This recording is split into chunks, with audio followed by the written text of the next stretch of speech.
Up next, I have Concept Camaro Bumblebee. After a long wait, I finally got this figure in the mail yesterday.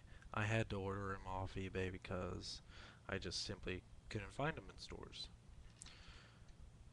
This is a very high priority figure for Transformer fans, and it has every right to be.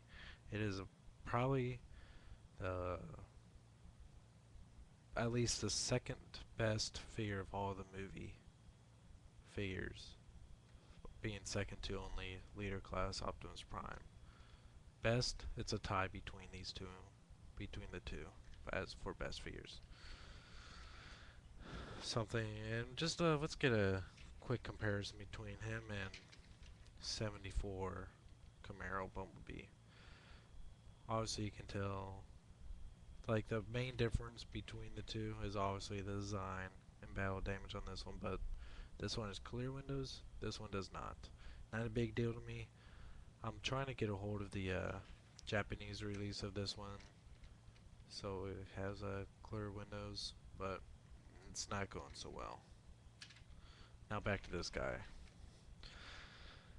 I mean, he's highly detailed. He has a Chevy logo right here in the front. He has fog lights, headlights, rear lights. No license plate, however, which is kind of weird. It doesn't even, if you look on the bottom here, it has a license plate on the crotch. I mean, it would have been kind of a neat if they could have like had at least the same numbers here on the just painted back here. But oh well. The doors open, but just have robot parts inside. Um, Even though this mode is nearly perfect, it does have, at least my version, my copy, has one flaw. This leg here would not go up all the way. This one lays perfectly flush against his upper leg, but this one does not and won't go any further. And because of that, this wheel would not spin freely, but as it does now. The way I solved that, because I couldn't get this leg to go up any higher, I had to use a nail filer to like just sand away or just file away the minimum amount from here, just so the wheel would spin somewhat freely. And now the wheel does. But this one, it's not. It's a little lopsided, but if I press it down, all the wheels will spin now. Have to kind of press it down a little bit, but oh well. Rolls very freely, which I like. Alright, now for the cool part of this toy.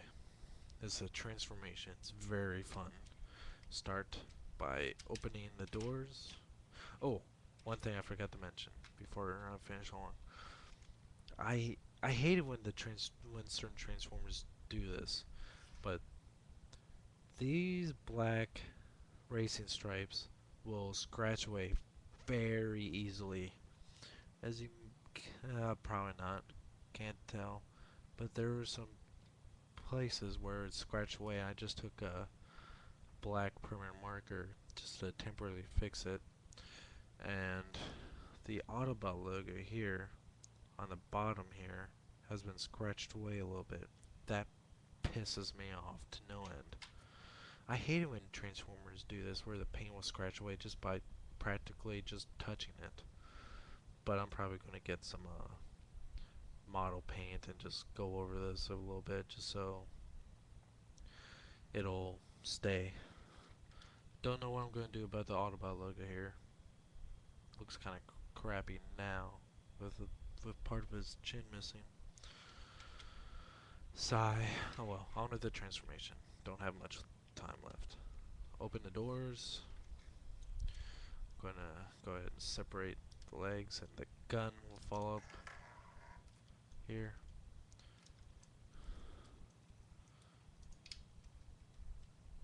Separate the roof, which forms the arms. I'm gonna spread open the wheels here. Flip up these doors.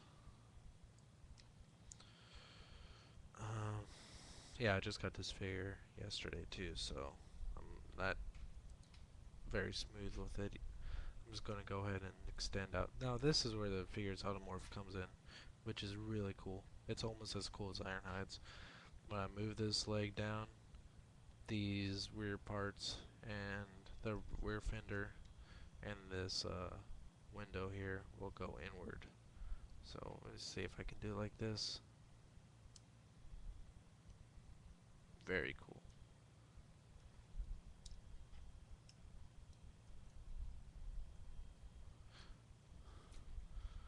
It's a pretty funky robot on its own there. Looks more like Transmorphers to me anyway. Oh well. Extend out the heels. And then I'm going to pull the front down, flip around the hood pieces on the arms. Now, I don't know why I really liked it about this toy, is the doors. Uh,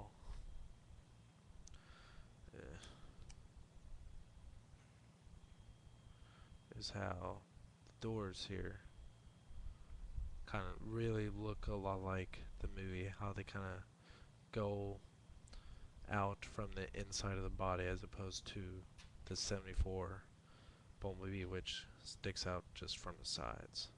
Looks more like wings, which I quite liked about the Bumblebee in the movie. And finish up by lifting up the headlights.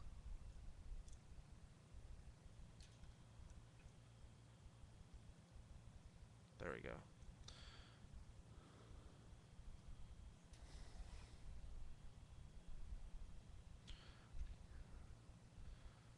There he is in robot mode.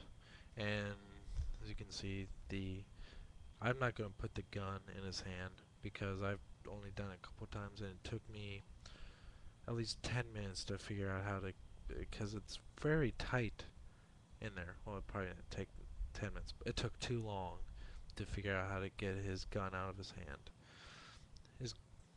His gun quite resembles the movie 1 version. But the cool thing is, when you have it in, split open, and blade extends out for uh, close combat. Pretty neat. But I would just leave it in the gun.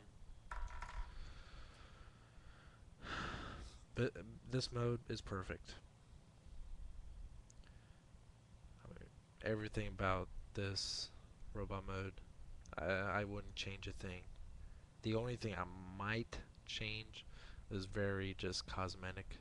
Was instead of having an Autobot logo on his chest, it would be have a little red one on his forehead. It is possible. The the Autobot one that turns into a tow truck, I forget his name, but I should be getting him tomorrow, has a Autobot logo on his forehead. Don't see why they couldn't have done that with Bumblebee. Just picky. Alright. Overall, I'm going to give this figure a 9 out of 10. The only thing that kept it from being a perfect 10 is the black paint scraping off very easily, and how I had to, and how the one leg wouldn't go up all the way so the wheel wouldn't spin. If you see his figure, get him without hesitation.